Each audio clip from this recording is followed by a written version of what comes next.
Assalamualaikum warahmatullahi wabarakatuh. Saya Sapna Nur Sakia Eskalui dengan NIM 1514220089, kelas 4F, jurusan Pendidikan Guru Sekolah Dasar, Fakultas Ilmu Pendidikan, Universitas Negeri Gorontalo. Pada video kali ini, saya akan membahas materi mengenai hakikat pembelajaran terpadu dengan mata kuliah pembelajaran terpadu yang diampu oleh Ibu Dr. Wiwi Triyanti Pulukadang, SPD, MPD, MCA. Pertama-tama saya akan membacakan terlebih dahulu peta konsep yang dimana saya akan membahas materi tentang hakikat pembelajaran terpadu, arti penting pembelajaran terpadu, alasan penggunaan pembelajaran terpadu, dan yang terakhir, kaitan kurikulum dengan pembelajaran terpadu. Yang pertama ada hakikat pembelajaran. Pembelajaran pada hakikatnya adalah proses interaksi antara anak dengan sumber belajar, dan anak dengan pendidik. Kegiatan pembelajaran ini akan menjadi bermakna bagi anak jika dilakukan dalam lingkungan yang nyaman dan memberikan rasa aman bagi anak. Proses pembelajaran bersifat individual dan konseptual. Artinya, proses pembelajaran terjadi dalam diri individu sesuai dengan perkembangannya dan lingkungannya. Kemudian pembelajaran menurut beberapa ahli. Yang pertama, menurut Gagne 1981 menyatakan bahwa pembelajaran merupakan serangkaian peristiwa eksternal peserta didik yang dirancang untuk mendukung proses internal belajar. Peristiwa belajar ini dirancang agar memungkinkan peserta didik memproses informasi nyata dalam rangka mencapai tujuan yang telah ditetapkan. Untuk mencapai tujuan belajar, pendidik hendaknya benar-benar menguasai cara-cara merancang belajar agar peserta didik mampu belajar secara optimal. Kemudian yang kedua menurut Feafeci, yakni pembelajaran adalah proses pengetahuan yang dibangun dan diperkenalkan. Pengetahuan yang dihasilkan merupakan bagian yang tidak dapat diletakkan, dihilangkan, dan disyaratkan, dan tidak membingungkan dengan adanya informasi. Jadi, pembelajaran atau learning merupakan serangkaian proses belajar yang memuat peristiwa-peristiwa baik secara internal maupun eksternal pada diri peserta didik dan dirancang dengan sebaik-baiknya oleh pendidik untuk mencapai tujuan secara optimal. Pada tahun 1998, UNESCO mencanangkan 4 pilar pendidikan, yaitu yang pertama learning to know, yang juga berarti learning to learn, yaitu belajar untuk memperoleh pengetahuan dan untuk melakukan pembelajaran selanjutnya. Kemudian yang kedua ada learning to do, yaitu belajar untuk memiliki kompetensi dasar dalam berhubungan dengan situasi dan tim kerja yang berbeda-beda. Yang ketiga ada learning to be, yaitu belajar untuk mengaktualisasikan diri sebagai individu dengan kepribadian yang memiliki timbangan dan tanggung jawab pribadi. Yang terakhir ada learning to live together, yaitu belajar untuk mampu mengapresiasi dan mengamalkan kondisi saling ketergantungan, keanekaragaman, memahami dan perdamaian inter dan antar bangsa. Dengan demikian, keluaran proses pendidikan merupakan suatu pribadi utuh dengan keunggulan secara berimbang dalam aspek spiritual, sosial, intelektual, emosional, dan fisikal juga. Pendidikan yang mempersiapkan peserta didik untuk memperoleh kebahagiaan hidup secara seimbang antara kehidupan dunia dan akhirat, antara kehidupan pribadi dengan kehidupan bersama. Lalu yang kedua ada hakikat pembelajaran terpadu. Pembelajaran terpadu merupakan suatu pendekatan dalam pembelajaran yang secara sengaja mengaitkan beberapa aspek baik dalam intra mata pelajaran maupun antar mata pelajaran. Dengan adanya pemaduan itu, siswa akan memperoleh pengetahuan dan keterampilan secara utuh, sehingga pembelajaran menjadi bermakna bagi siswa.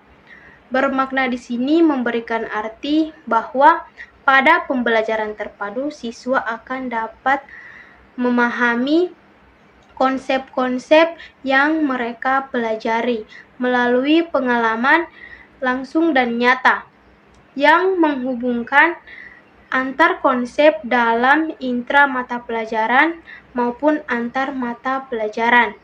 Pembelajaran terpadu didasarkan pada pendekatan yang melibatkan siswa mulai dari merencanakan, mengeksplorasi, dan curah pendapat atau brainstorming, serta menyimpulkan. Dengan pendekatan terpadu, siswa dimotivasi untuk belajar dan bekerja secara kelompok dan belajar dari hasil pengalamannya sendiri. Tim pengembang PGSD mengemukakan pengertian pembelajaran terpadu adalah sebagai berikut. Yang pertama, pembelajaran yang beranjak dari suatu tema tertentu sebagai pusat perhatian atau center of interest yang digunakan untuk memahami gejala-gejala dan konsep lain, baik yang berasal dari bidang studi yang bersangkutan maupun dari bidang studi lainnya. Lalu yang kedua, suatu pendekatan pembelajaran yang menghubungkan berbagai bidang studi yang mencerminkan dunia nyata di sekeliling dan dalam rentan waktu, kemampuan, dan perkembangan anak. Yang ketiga, merakit atau menggabungkan sejumlah konsep dalam beberapa bidang studi yang berbeda dengan harapan anak akan belajar dengan lebih baik dan bermakna. Beberapa pengertian dari pembelajaran terpadu yang lain dikemukakan oleh beberapa orang pakar pembelajaran terpadu. Di antaranya yang pertama ada menurut Birns, pembelajaran terpadu adalah pendekatan untuk mengembangkan kemampuan anak dalam pembentukan pengetahuan berdasarkan interaksi dengan lingkungan dan pengalaman dalam kehidupannya. Dan yang kedua ada menurut Jacob, pembelajaran terpadu adalah sebuah pendekatan dalam pembelajaran sebagai suatu proses untuk mengaitkan dan memadukan materi ajar dalam suatu mata pelajaran atau antar mata pelajaran dengan semua aspek perkembangan anak, kebutuhan dan minat anak, serta kebutuhan dan tuntutan lingkungan sosial keluarga. Lalu yang ketiga ada menurut Prabowo, pembelajaran terpadu merupakan pendekatan belajar mengajar yang melibatkan beberapa bidang studi. Pendekatan belajar mengajar seperti ini diharapkan akan dapat memberikan pengalaman yang bermakna kepada anak didik. Arti bermakna di sini dikarenakan dalam pembelajaran terpadu diharapkan anak akan memperoleh pemahaman terhadap konsep-konsep yang mereka pelajari dengan melalui pengalaman langsung dan menghubungkannya dengan konsep lain yang sudah mereka pahami. Yang ketiga, arti penting pembelajaran terpadu. Pembelajaran terpadu lebih menekankan pada keterlibatan siswa secara aktif dalam proses pembelajaran, sehingga siswa dapat memperoleh pengalaman langsung dan terlatih untuk dapat menemukan sendiri berbagai pengetahuan yang dipelajarinya. Melalui pengalaman langsung, siswa akan memahami konsep-konsep yang mereka pelajari dan menggabungkannya dengan konsep yang telah dimiliki siswa. Beberapa ciri khas dari pembelajaran terpadu antara lain yang pertama, pengalaman atau kegiatan belajar relevan dengan tingkat perkembangan dan kebutuhan siswa. Yang kedua, Kegiatan-kegiatan yang dipilih dalam pelaksanaan pembelajaran terpadu bertolak dari minat dan kebutuhan siswa. Lalu yang ketiga, kegiatan belajar akan lebih bermakna dan berkesan bagi siswa sehingga hasil belajar dapat bertahan lebih lama. Yang keempat, membantu mengembangkan keterampilan berpikir siswa. Yang kelima, menyajikan kegiatan belajar dengan permasalahan yang sering ditemui siswa. Dan yang keenam, mengembangkan keterampilan sosial siswa seperti kerjasama, toleransi, komunikasi, dan tanggap terhadap gagasan orang lain. Adapun konsep-konsep dasar dalam pembelajaran terpadu dapat diuraikan sebagai berikut. Antara lain, yang pertama ada landasan pembelajaran terpadu. Dalam setiap pelaksanaan pembelajaran di sekolah dasar, guru harus mempertimbangkan banyak faktor. Selain karena pembelajaran itu pada dasarnya merupakan implementasi dari kurikulum yang berlaku, juga selalu membutuhkan landasan-landasan yang kuat dan didasarkan atas hasil-hasil pemikiran yang mendalam. Landasan-landasan yang perlu mendapatkan perhatian guru dalam pelaksanaan pembelajaran terpadu di sekolah dasar meliputi landasan filosofis, landasan psikologis, dan landasan praktis. Yang kedua ada karakteristik pembelajaran terpadu. Yang pertama berpusat pada siswa.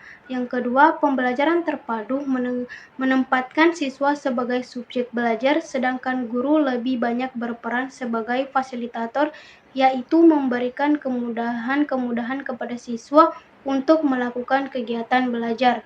Yang ketiga, memberikan pengalaman langsung. Yang keempat, pembelajaran terpadu dapat memberikan pengalaman langsung dan nyata kepada siswa. Pengalaman ini membantu siswa memahami hal-hal yang lebih abstrak. Yang kelima, keterpaduan mata pelajaran ataupun pemisahan mata pelajaran tidak begitu jelas. Yang keenam, dalam pembelajaran terpadu, pemisahan antar mata pelajaran menjadi tidak begitu jelas. Yang ketujuh, menyajikan konsep dari berbagai mata pelajaran. Yang kedelapan, pembelajaran terpadu menyajikan konsep-konsep dari berbagai mata pelajaran dalam suatu proses pembelajaran. Yang kesembilan, pembelajaran terpadu bersifat luas. Guru dapat mengaitkan pembelajaran dengan kehidupan dan lingkungan siswa. Dan yang ke-10, pembelajaran terpadu menekankan pada keaktifan siswa dalam pembelajaran, baik secara fisik, mental, intelektual, serta emosi siswa, sehingga siswa termotivasi untuk terus-menerus belajar. Yang ketiga ada rambu-rambu pembelajaran terpadu. Rambu-rambu dalam pembelajaran terpadu adalah yang pertama, tidak semua mata pelajaran harus dipadukan. Yang kedua, dimungkinkan terjadi penggabungan kompetensi dasar lintas semester. Yang ketiga, kompetensi dasar yang tidak dapat dipadukan jangan dipaksakan untuk dipadukan. Kompetensi dasar yang tidak diintegritaskan dibelajarkan secara tersendiri. Yang keempat, kompetensi dasar yang tidak tercakup pada tema tertentu harus tetap diajarkan baik melalui tema lain maupun disajikan secara tersendiri.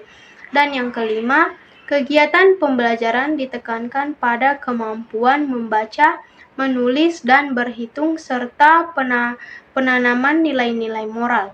Yang keenam, tema-tema yang dipilih disesuaikan dengan karakteristik siswa, minat, lingkungan, dan daerah setempat. Yang keempat ada prinsip-prinsip pembelajaran terpadu. Yang pertama, prinsip penggalian tema. Yang kedua, prinsip pelaksanaan terpadu. Yang ketiga, prinsip evaluatif. Dan yang keempat, prinsip reaksi. Yang kelima ada waktu pembelajaran terpadu. Waktu pelaksanaan pembelajaran terpadu bisa bermacam-macam, yaitu yang pertama pembelajaran terpadu yang dilaksanakan pada waktu tertentu, yaitu apabila materi yang dijalankan cocok sekali diajarkan secara terpadu. Yang kedua, pembelajaran terpadu bersifat temporer. tanpa kepastian waktu dan bersifat situasional, di mana pelaksanaannya tidak mengikuti jadwal yang teratur. Pelaksanaan pembelajaran terpadu secara spontan memiliki karakteristik dengan kegiatan belajar sesuai kurikulum yang isinya masih terkotak-kotak berdasarkan mata pelajaran. Yang ketiga, ada pula yang melaksanakan pembelajaran terpadu secara periodik, misalnya setiap akhir minggu atau akhir catur bulan. Waktu-waktunya telah dirancang secara pasti. Dan yang keempat, ada pula yang melaksanakan pembelajaran terpadu secara sehari penuh. Selama 1 hari tidak ada pembelajaran yang lain. Yang ada siswa belajar dengan yang diinginkan. Siswa sibuk dengan urusannya masing-masing. Yang keenam, ada kekuatan dan keterbatasan pembelajaran terpadu. Pembelajaran terpadu memiliki kelebihan dibandingkan dengan pendekatan konvensional, yaitu sebagai berikut. Yang pertama, ada pengalaman dan kegiatan belajar peserta didik akan selalu relevan dengan tingkat perkembangan anak. Yang kedua, kegiatan yang dipilih dapat disesuaikan dengan minat dan kebutuhan peserta didik. Yang ketiga, seluruh kegiatan belajar lebih bermakna bagi peserta didik, sehingga hasil belajar akan dapat bertahan lebih lama. Kemudian yang keempat, pembelajaran terpadu menumbuh kembangkan keterampilan berpikir dan sosial peserta didik. Dan yang kelima, ada pembelajaran terpadu menyajikan kegiatan yang bersifat pragmatis dengan permasalahan yang sering ditemui dalam kehidupan atau lingkungan peserta didik. Yang keenam, jika pembelajaran terpadu dirancang bersama, dapat meningkatkan kerjasama antar guru, bidang kajian terkait, guru dengan peserta didik dengan peserta didik, peserta didik atau guru dengan narasumber, sehingga belajar lebih menyenangkan. Belajar dalam situasi nyata dan dalam konteks yang lebih bermakna. Yang ketujuh, prinsip dasar perencanaan pembelajaran terpadu. Perencanaan pembelajaran terpadu mengacu pada prinsip-prinsip sebagai berikut. Yang pertama, substansi materi yang akan diramu ke dalam pembelajaran terpadu diangkat dari konsep-konsep kunci yang terkandung dalam aspek-aspek perkembangan terkait.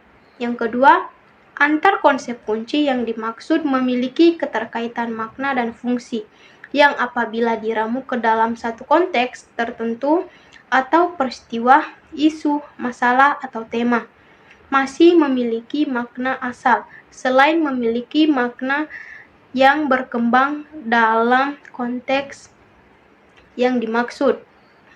Kemudian yang ketiga, ada aktivitas belajar yang hendak dirancang dalam pembelajaran terpadu, mencakup aspek perkembangan anak, yaitu moral dan nilai-nilai agama, bahasa, fisik, dan motorik, serta seni. Yang keempat, ada alasan penggunaan pembelajaran terpadu. Piaget mengemukakan bahwa perkembangan intelektual anak meliputi tahapan yang pertama sensori motor, yang kedua praoperasional, yang ketiga operasional konkret, dan yang keempat operasi formal. Anak-anak usia dini, usia 2-8 tahun berada pada tahapan pra-operasional dan konkret. Sehingga kalau kita merujuk pada teori ini dalam praktik pembelajaran di kelas, hendaknya guru memperhatikan ciri-ciri perkembangan anak pada tahapan ini. Adapun beberapa asas yang harus diperhatikan oleh guru, yaitu yang pertama, asas kedekatan. Pembelajaran dimulai dari yang dekat dan dapat dijangkau oleh anak. Yang kedua, asas faktual. Pembelajaran hendaknya menapak pada hal-hal yang faktual atau konkret, mengarah pada konseptual atau abstrak. Yang ketiga, asas holistik dan integratif. Pembelajaran hendaknya tidak memilah-milah topik pelajaran. Guru harus memikirkan segala sesuatu yang akan dipelajari anak sebagai suatu kesatuan yang utuh dan terpadu. Dan yang keempat ada asas kebermaknaan. Pembelajaran hendaknya penuh makna dengan menciptakan banyak proses manipulatif sambil bermain. Beberapa alasan pembelajaran terpadu cocok digunakan di tingkat sekolah dasar adalah sebagai berikut.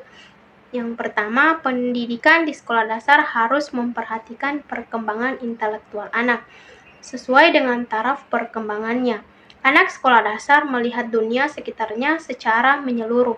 Mereka belum dapat memisah-misahkan bahan kajian yang satu dengan yang lain. Kemudian yang kedua, di samping memperhatikan perkembangan intelektual anak, guru juga harus mengurangi dampak dari fenomena ini. Di antaranya, anak tidak mampu melihat dan memecahkan masalah dari berbagai sisi, karena ia terbiasa berpikir secara fragmentasi. Anak dikhawatirkan tidak memiliki cakrawala pandang yang luas dan integratif. Materi terakhir ada kaitan kurikulum dengan pembelajaran terpadu. Yang pertama, pengembangan kurikulum. Kurikulum dapat dipandang sebagai suatu rancangan pendidikan. Sebagai suatu rancangan pendidikan, kurikulum menentukan pelaksanaan dan hasil pendidikan. Ada 3 sifat penting pendidikan yang harus diperhatikan pada waktu akan mengembangkan kurikulum, yaitu yang pertama, pendidikan mengandung nilai dan memberikan pertimbangan nilai.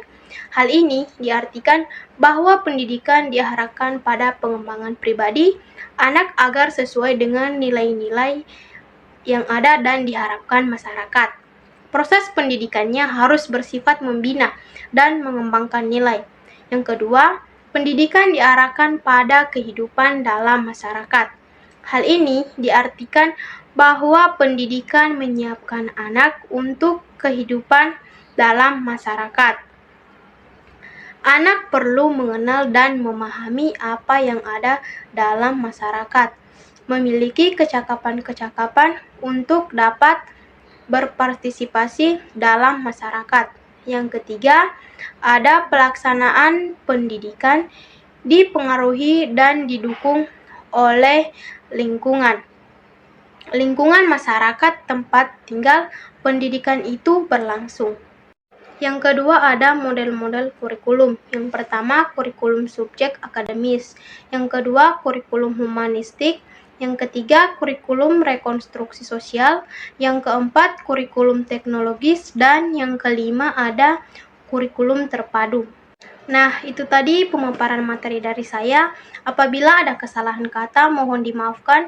Wassalamualaikum warahmatullahi wabarakatuh.